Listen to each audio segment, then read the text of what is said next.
Hey everybody, I'm Matt Hill. I'm in Oklahoma City at the Big Friendly. This is a amazing new brewery downtown in the Wheeler district, and got my friend Tommy Hover with me so we can talk about oil and gas, all the new things you're up to.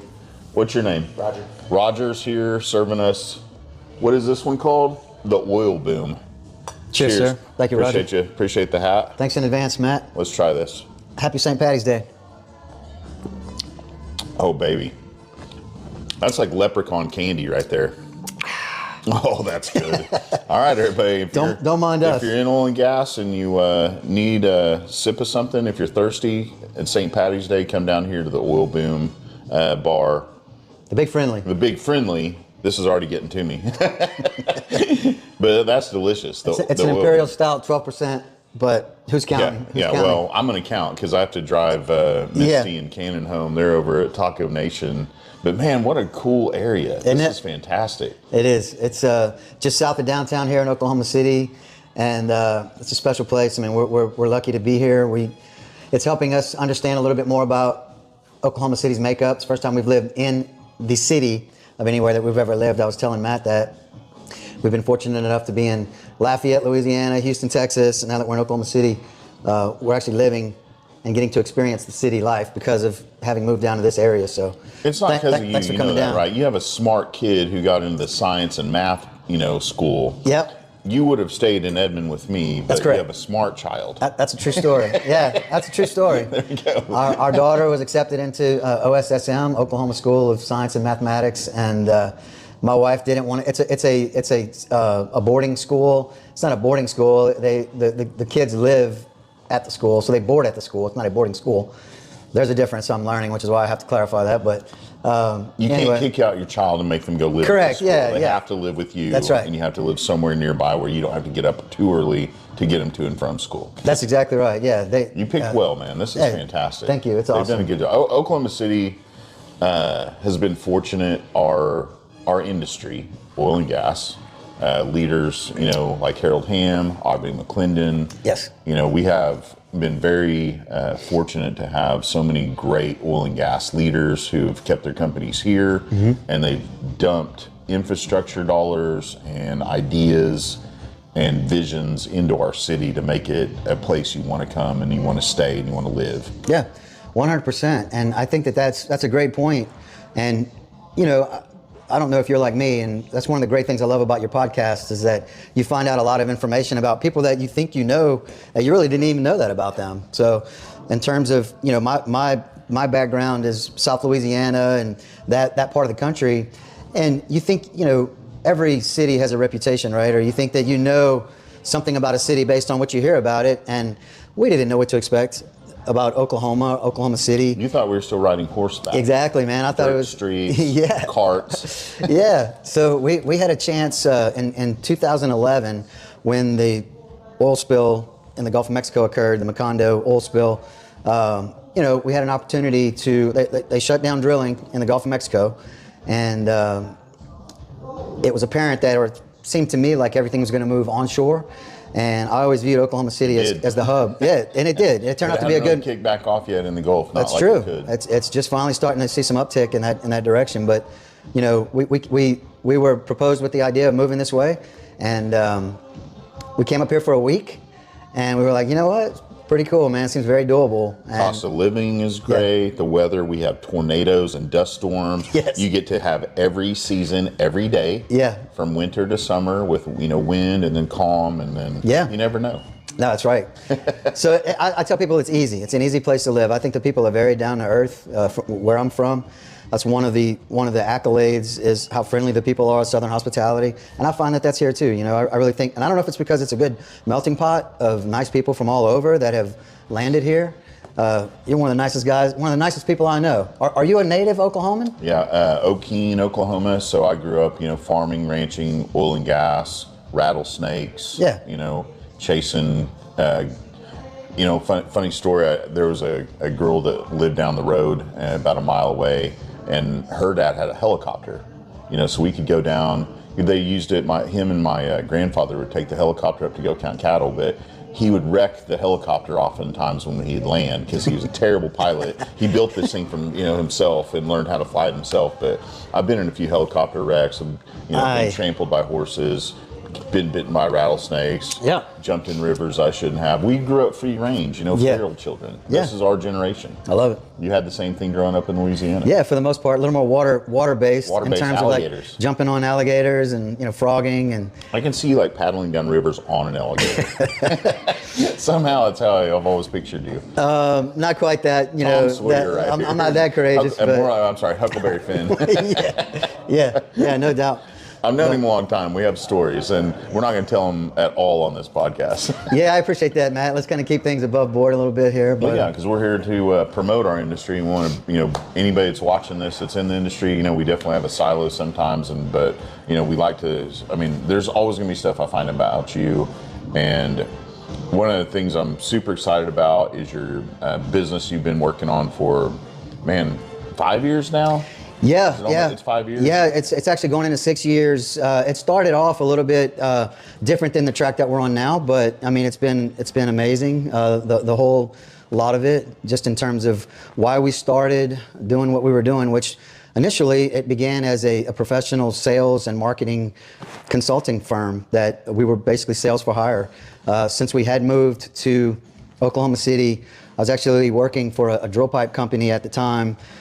When things kind of took a little bit of a downward spiral in 2016, and the group that I was with, they had an office here, and they elected to retract and kind of close down things here for this particular office to keep some of their other districts open. So I'm the corporate sales guy for this particular outfit, and kind of made me realize that I'm at the mercy of things that are out of my control in a lot of cases. And so I talked to the guys that I was working for at the time, and I said, listen, would you be okay with me continuing to represent you in sales, corporate sales? They just didn't have the budget to keep you on a salary. Exactly. You don't have to pay me like a blue chip corporate salesperson anymore. No more. Even though he is. Well, I've been lucky. I've been very fortunate in my career to have met a lot of great people. And I have made the progression in a lot of areas that the oil field is very prevalent. Beginning from where I'm from, Morgan City, Louisiana, small town in South Louisiana, is very heavily service related for the offshore drilling industry. And just kind of one thing led to another. Moved from Morgan City to Lafayette, and then from Lafayette to Houston. Got more into the corporate side when that occurred. And then as we mentioned, I had a chance to move to Oklahoma in 2011. So I met in every one of those stops, and there's periods there where people that were there with me that I was privileged enough to call on got to get to know very well. And as you well know, one of the things you find out about this business is that it's a small world. At the end of the day, you all these logos we wear. Yeah. Thank you. I mean, I appreciate the partnership and the paychecks, but you as an individual who I'm always going to be friends with and care about and promote your success. Well, and that's how we've learned, what we do is, so vital, just as much as, we know the engineers and what they do is vital, but we're all working together to make that, a successful, program for them. Absolutely. And, you and I are cut from the same cloth. So anybody that I run into that knows Matt Hill, I know that that's more than likely a great individual because of the company that they keep, and the fact that they respect you and see you for who you are, not just that you're some vendor or that you're only associated with whoever you're representing. I mean, that's important. Obviously, you want to be recognized for what you do, what we bring to the table. And what our specialties are. I mean, we're good at what we do. One of the things that we're good at is being a people person. You and I say we. I mean, I know you are a lot like me, and one of the things I want to be remembered for whenever I cash it in is that 75 years from now, I'm going to even when he passes away, he's going to wake up on a robot body, and then he's going to be like, really, Matt? I'm like, I had to keep you. Well, but it's that I want people to remember me for the fact that I actually cared about what was going on in their lives and what they're trying to accomplish. And if I've got something that I can add to that, and if that happens to help me pay my bills and take care of my family, then so be it, But there's virtues and things involved that are more important to me than just the almighty dollar, That's why I love you. I mean, we're just so very protective of our industry and what we do, and most importantly, the people that do it. Yeah, man. Boom. I'm gonna get all teary-eyed and gushy on this guy, but I've known him for so long. But so tell everybody before we lose them, what's the name of the business that you guys have created now? And by the way, his wife Nicole, thank you for her. She definitely rejected being on here with us. She probably didn't know which way it was going to go and how comfortable and good it was going to be. Well, she probably thought we'd just go on here and get clowny. She didn't want to come in late. She was. We had a meeting earlier this morning with our web designer, and she was helping take care of that. So she wasn't sure what time we were going to get started and all that good stuff. But yeah, at the end of the day, I mean, she is my partner in life and in this business. If it wasn't for her, I probably would still be working for someone just as hard as I could and trying to make them as much money as I could. And she gave you like that, babe, we can do this together. She basically said, she recognized the things that we had going for us. She's been in it for 20 years. I've been in it for 25 years. She's been in it for 20 years. She's a little bit younger than me. And, we've done well for a lot of the businesses that have had us along for the ride. And, yeah, it does come to a point. I think probably with everybody, you reach a point where you're just like, I think we could do this for ourselves. And, the story with, so I'm sorry for taking so long to get to a point which I have a problem with. I was scared to death for you guys when you said, hey, Matt, by the way, we're going to go out and be hired guns for, 5 different logos. Well, so I was really like, man. It ended up. I was just like, and not that I didn't think you could do it. But I could not wrap my head around that whole concept at all. And then you're like, started kicking ass. Well, and you would be dynamite at it, just FYI. But yeah, so at the time, and I do think timing is everything, depending upon what you're trying to accomplish.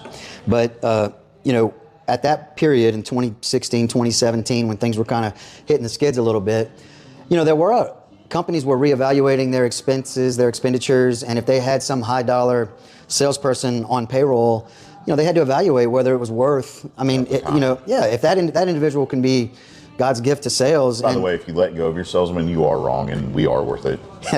Exactly. All you logos out there, let go of your salesman first. God bless your souls. I'll pray for you. So some companies are tasked, and I know that now because we are a legitimate service company that has to make decisions based on what's coming in versus what we can afford to pay out. And the last thing we would want to do is let go of any of our people. But if it's either let go of somebody or close the doors, you have to do what you have to do to keep the doors open so that you can ultimately go rehire that individual or pay the people that you're also trying to support. So there's a yin and a yang there that sometimes your hand is forced. But anyway, long story short, we were doing very well based on the timing because companies who wanted the experience of a salesperson such as yourself, let's just say, for example, if they wanted to have access to a Matt Hill and Matt Hill's book of business, and if they knew that they could hire you for a retainer and maybe some commission or whatever the format is that you've agreed to set up, but they don't have to pay you a guaranteed salary or car allowance or expenses or benefits or yada yada, well, it's kind of the best of both worlds. And the only way that makes sense for you as an individual is as if you're able to duplicate that process because you're not making the money necessarily that you were making with that organization whenever you were, everything's hitting on all cylinders and you're both. It took me a minute, for me to kind of think about what you're doing, but I, realized like your friendstomers, yes, the people you go and see. They want to see you. It's not like you're making a business call like, Tommy, I can't wait to see you, come on in. Yeah. But when you get there, they're like, hey, by the way, I've got this project coming up and here's the 10 things I need. Yeah. And if I could take care of all of them through you, well, they love you. They want to see you successful. If you get a piece of it, great. And they have no problem just, tossing as many things at you as they can. And they've got that much out of the way. And they got to help a friend, and their success with their company was somebody that they know is looking out for their success. And it depends, Matt. There are those cases where there are operators that appreciate that aspect of it, but there are operators that really kind of just only need one little thing, maybe that you're helping promote. That's fine. Yeah, exactly. So it takes a little bit of a. But you're not like this guy. Like, keen eye. By the way, look at all these gold watches. Yeah, no, exactly. You talk to them about their program because you care about what they're doing. Yeah, and you want to see them successful. Exactly. They're your friends, man. You want to see them like, hey, boss, look what I did. I saved money on the AFE. Yeah. I knocked it out of the park for you. Also, I got my guy, the one guy that's like half my procurement department is sitting right in my office. Yeah, so exactly. I don't have to have 10 meetings a day. I got the one guy who, Exactly. like, hey, all y'all get out. I've got him coming in and we got you. Yeah, so we're a little bit of, kind of a jack of all trades in some respect from the service side of things. I mean, these engineers are expected to know a little bit about everything. What's wrong with a sales guy knowing a little bit about everything? We do. We've sold for salesperson. And after more than 20 years in the business, and one great thing about the podcast is I broke out of my little silo of here's just drilling and here's just this one piece of equipment to I want to know about everything. I want to know upstream, midstream, downstream. I want to know land. I want to know geology. You get really interested in everything energy. That's exactly right, Matt. And finance of the energy industry, and it just all fingers out to a billion different ways that I can't wait to find out about stuff. Yeah, it would almost be like somebody frowning upon an engineer that went from production to completions to reservoir to asset management to. That's great that individual got to do all those things, right? They're now cross-trained to. Look at our buddy Michael Dunn. He got all that round table of stuff. Just one example. There's Marshall Halls. There's my brother-in-law Kevin DeLay. Who's very successful now in what he's doing. Just on and on and on. All these engineers who, luckily, companies like Devon and Chesapeake, Continental. The units and so many more up in Tulsa that put their engineers through the ringer. Yeah. And then boom. All these downturns back and forth, but this great diaspora of all of these people we know, and now they're everywhere around the country. Still relevant, right? And we get to go travel around, see them, check them out in Houston, Midland, Denver, Pennsylvania, Louisiana. It's a blast now. Yeah, no, that's a fact. And that's probably the best thing that I could say to anyone who's, either cutting their teeth in this business or somebody that's been around in it for a while. It's one of the things you learn is that it is a marathon. It's not a sprint. If you catch, if you happen to catch a little wave and everything's honky dory and it's the best time you've ever had in your life, just hold on because, there's going to be some potential whoop-de-doos and things that can happen that, it won't feel like it's so much fun. But you power through that. You power through those times and you just stick to it and you continue to be true to yourself and do a good service to the company that you're working for or that you own or however you're set up. But you own it now. What's the name of your company right so now? Hover Group is the name of our company. Yes. And on by all means, I'll put all of this and all of our text, in the podcast realm, all the platforms. The Hover Group. Don't forget that ever. It's the Hover Group. So in the midst of our sales consulting for multiple firms that saw value in hiring us to represent them, none of them competitively, by the way. In other words, we would never represent a duplicate service. It was if we were representing a service of a certain they didn't overlap. Correct. So that's the only way it makes sense for either party, right? Yeah. But we were doing that, and we got a call one day from someone. Like stuff you could package together, really. Correct. Yeah. So we got a call from someone in the industry, basically saying, "Hey, do you all work with any women or diversity-owned services?" And we were like, no, not really. What's up? And they said, well, Shell's got an initiative that they've identified 7 categories of companies that don't really have women or diversity-owned spend. And they would like. You were like the first call for ESG. Pretty much, yeah. They called it shaping the industry. So they wanted to try to incorporate more diversity and women minority-owned businesses. And so we were invited to attend this meeting, and we went. And we listened to the 7 categories that they laid out of things that they were trying to find more representation for that they could get behind. And completions and wellbore intervention was one of the categories. And frac plugs are a part of that subset of category. And so we kind of felt like that was the least barrier of entry. Some of the other categories were like casing running, cranes, workover rigs, cementing, a lot of intensive capital, requirements. Lots of people.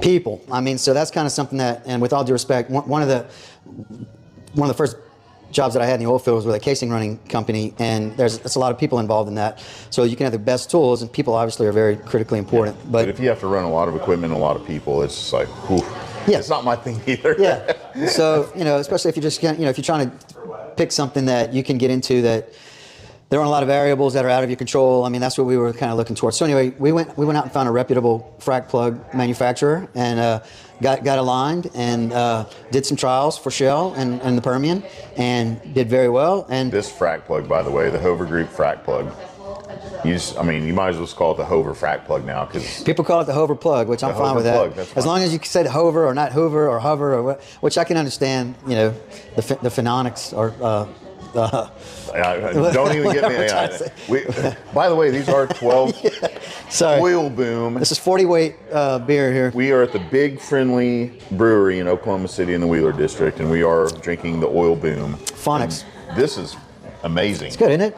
Amazing. You can run your diesel truck on that thing. I'm positive of that. Yeah. Whoa. St. Patty's Day. Happy St. Patty's Day. But so trying to, long story short, we did well for Shell with that initiative, and they ultimately their properties got bought out by ConocoPhillips. Yeah. So Shell is no longer really onshore in the lower 48. If they are, I'm not aware of it, but good luck, Shell, if you are.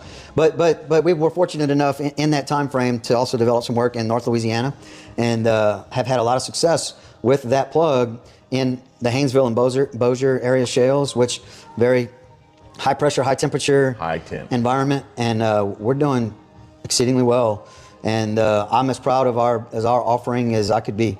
And just on a side note, most of my career until I really got into completions and frac plugs was on the drilling side. Yeah. And with all due respect to drilling, and I know you have to drill them before you can complete them, I'm a completions hand from here on out. We'll see what happens, right? Never say never. But I love the dynamics of completions, and I love being out on location and the camaraderie that's out there with the services that are. I love it too. I mean, I've got to go out to completion sites so many times the last year. Yeah, fire suppression. Oh man, the fire suppression system. So I've got to meet every frac crew. Feels like across the nation. Yeah. Go to every pad that has a frac crew on it, and get to train them and get to mix it up with them. I've had a blast. Oh, I bet, man. Yeah, it's been so good. And you hear stories about what goes on out there just from talking to some of the guys, wireline or the most hilarious guys. They stay on the radio all night long. They're fantastic, man. Cracking me up. And I spend a lot of time on location, and that's that is my favorite part of the oil field. Number one, because you're reminded about the magnitude of what it is that's being conducted out there. When there's 10 wells to frack in 150 stages each, and they're going to be out there for that long of a period. I met one guy. He was out there for 90 days in a row and counting when I met him. Yeah. And I didn't. So so we're very proud of our offering, frac plugs. We're as good as any company out there that's going to offer you frac plugs. I think your frac plug's better, and you know the reasons why. I mean, don't be shy about it. Just tell people why you're impressed with your frac plug right now. Well, Jill's out faster. Well, there's really three things that a frac plug needs to do in order for it to be considered a good plug. It has to pump down efficiently. I'll say, it has to set and hold where you set it.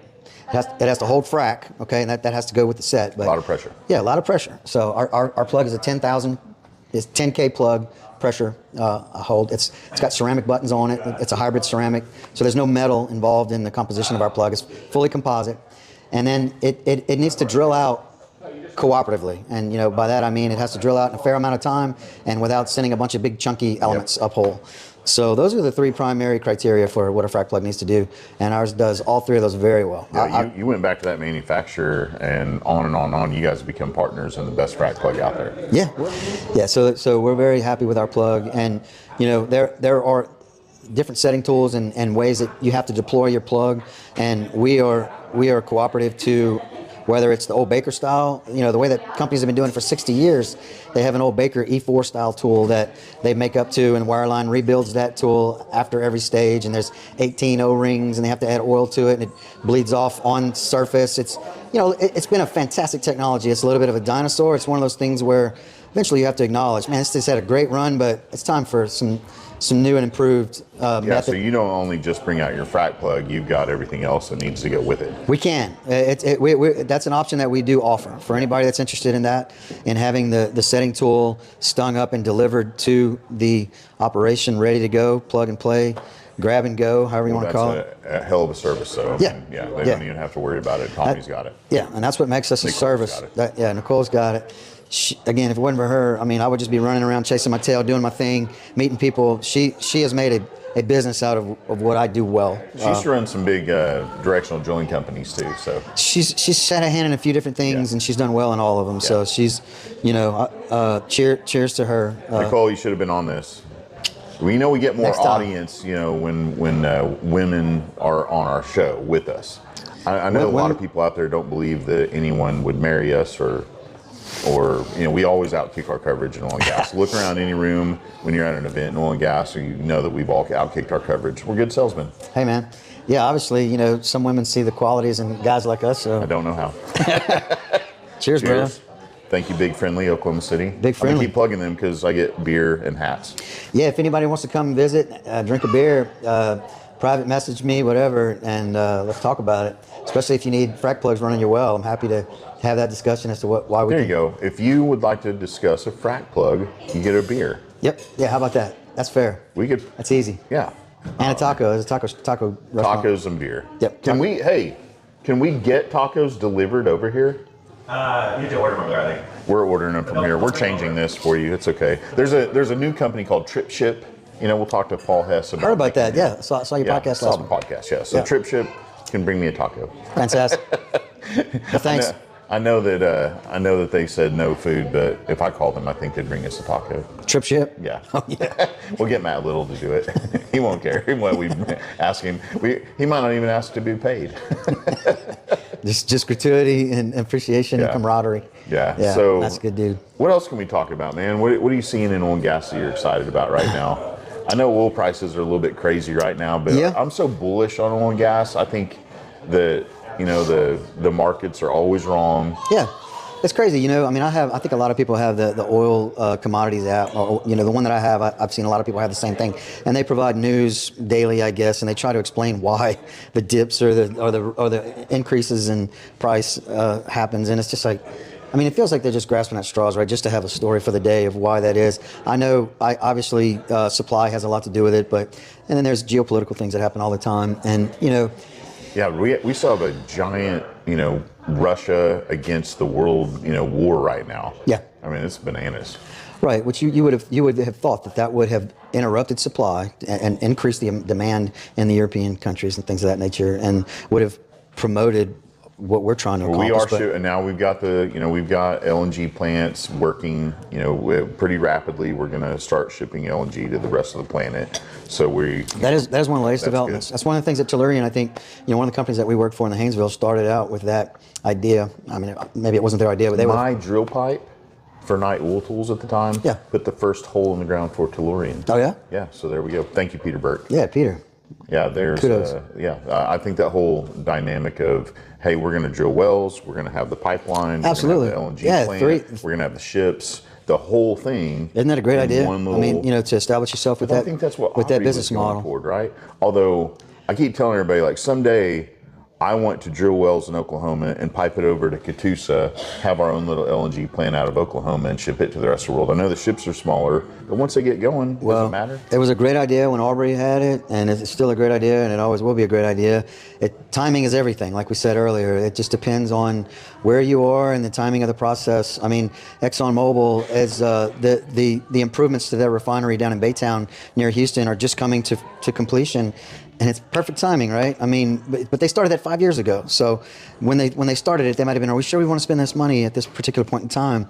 Well, lo and behold, 5 years later, with everything that's going on, yes, actually, it's a great idea, because when COVID happened, how many refineries were shut down, and just, the ability to be able to make useful goods and gasoline and diesel out of the oil and gas that's coming out of the ground. But and here's what I joke, I tease everybody with electric vehicle and Tesla and all that stuff all the time, but I do agree, burning oil is not that efficient. We take up so much oil out of the ground, we turn it into gasoline, we turn diesel, we turn it into jet fuel. I would love to see eventually all of those oil and gas, barrels turned into products. Yeah. And we burn natural gas for our energy, and we take the oil and turn it into products. Well, yeah. So combustion is the culprit, right? It's not oil and gas that's the culprit. It's what do we do with it? How do we chemically react it to gain the fuel for the energy that we're trying to provide? Is the $1 million question. And I'm not opposed to hydrogen, because guess what you need for hydrogen? Natural gas. Well, exactly. Burn natural gas like crazy. You get hydrogen. You get hydrogen vehicles. And there are companies out there that are, there's a multitude of colors of hydrogen, and the usefulness of hydrogen, and it's interesting. You just have to read up on it, and you have to energy education, energy advocacy. Make sure that all these kids are not. And I tell Misty all the time, like, I'm going to pull my kid out of public schools if we don't get refocused really quickly on, I don't care what your colors and your genders are. I just don't care. I want my kids to know science and math and physics and energy. Like, focus on those things. Don't worry about your politics. Don't worry about your religions. Like, let's get our kids up to speed on how to scientifically take care of themselves in the future.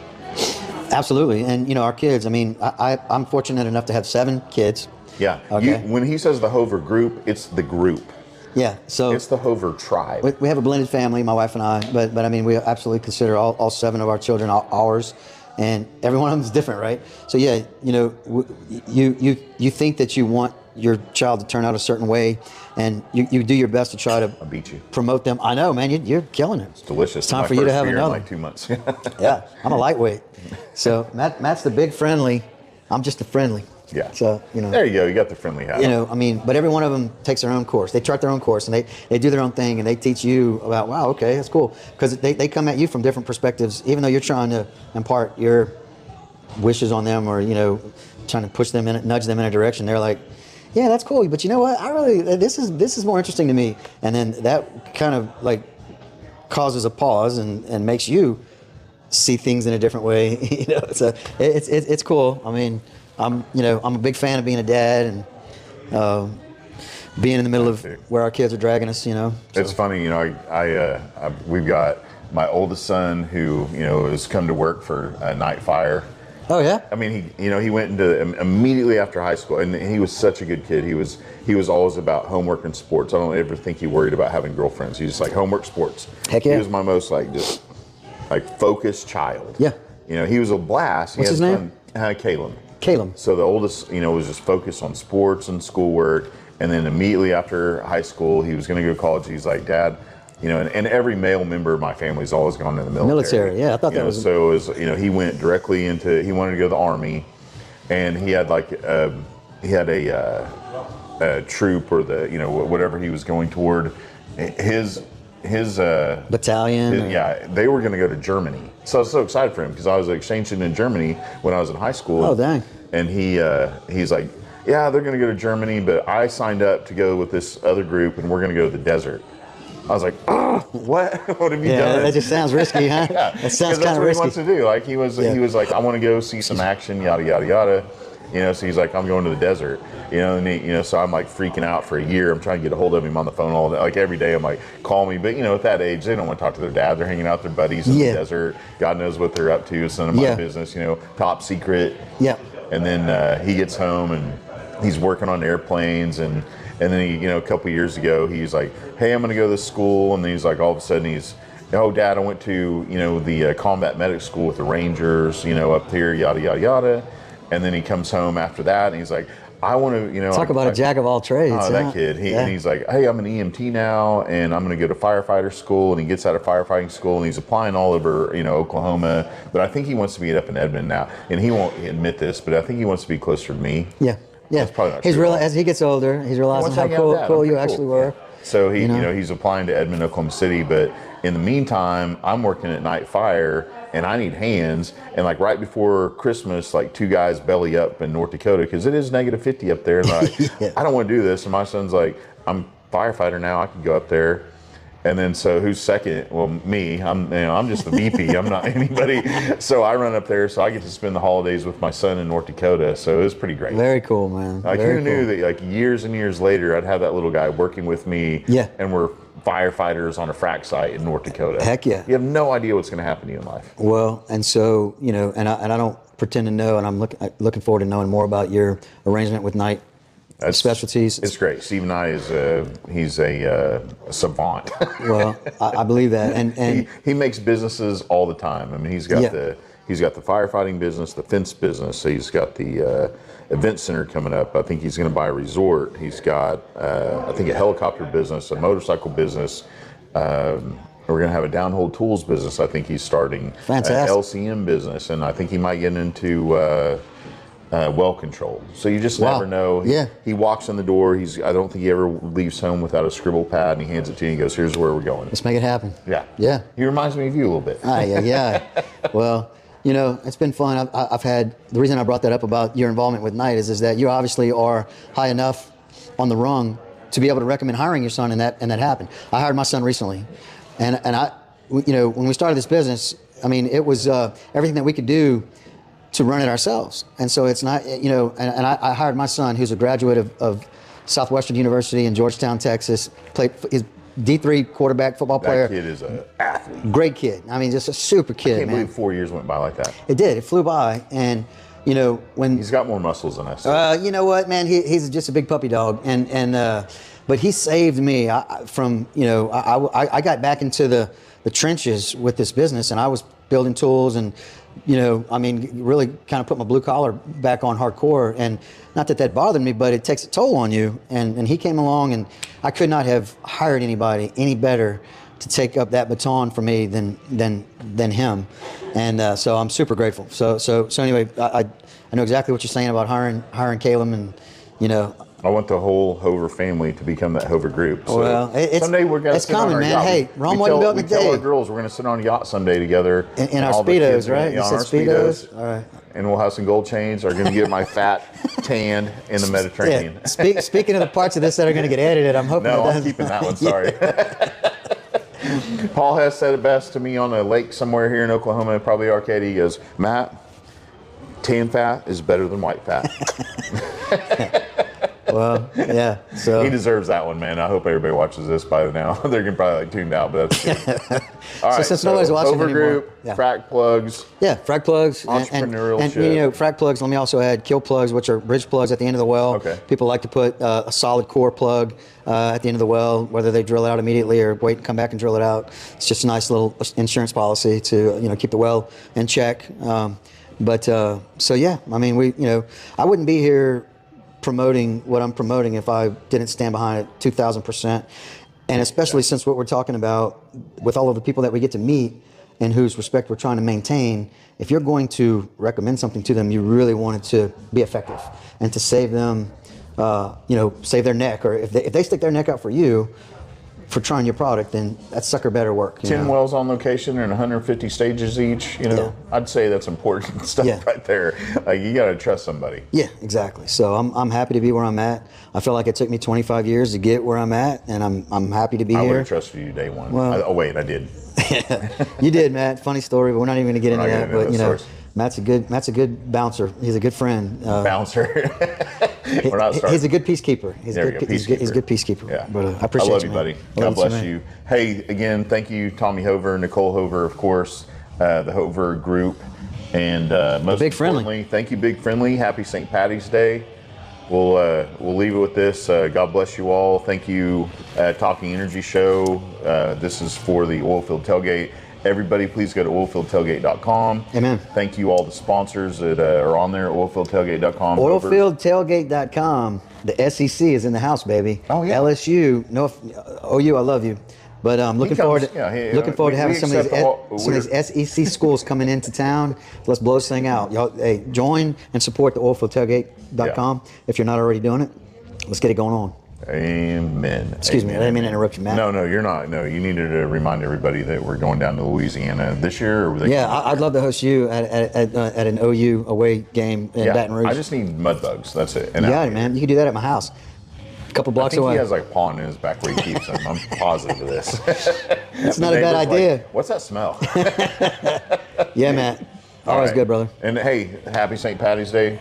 I raise up my glass and I raise up my gun and I raise up my fist for Ireland. I just made that up. I'm just kidding. All right. Go Irish. Take care.